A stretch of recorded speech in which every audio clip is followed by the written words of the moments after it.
Vijon protesta në zonën e Bakstriollit ku gjatë ditës së sotme janë shënuar përplasje të rënda fizike mes banorëve dhe punonjësve të sigurisë private të kontraktuar për ruajtjen e kantierit të ndërtimit të resortit.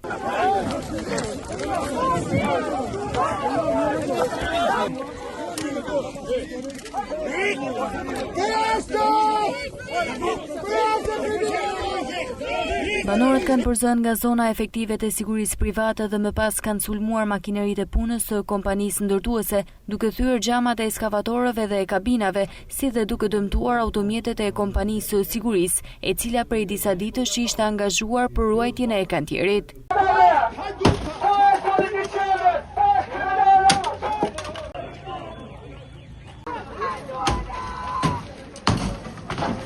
Dhjetërar protestues të ardhur nga zona të ndryshme të Shqipërisë u bashkuan banorëve të zonës. Kam gjithë javën që ndihem keq që nuk jam këtu. Erdha më së fundi këtu për të shpresur solidaritetin tim me ata shqiptar që duhet të jenë shembull për gjithë shqiptarët.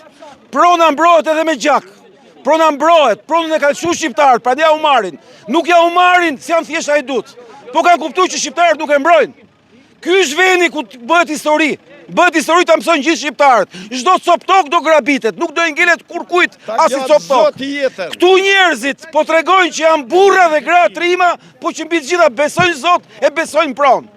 Prona është e shenjtë, këta njerëz treguan sot që prona do mbrohet me jetë. Qytetarët këtu kanë shumë të drejtë që të protestojnë pasi është marrë prona e tyre, i është marrë e drejta që ato kanë për ta trashëguar këtë pronë. Ne do të vazhdojmë protestën, do të jemi këtu dhe kemi bërë gabim që kemi ardhur kaq vonë. Sot banorët e Rjollit treguan ashtu siç duhet tregoj çdo qytetar i Shqipërisë për t'i marrë me hu çdo kënd që do tentoj t'i vjedhë pronat dhe për t'i futur drurin çdo kujt që do tentoj t'i vjedhë ata dhe takset e tyre për të bërë biznes mbi kurrizën e tyre.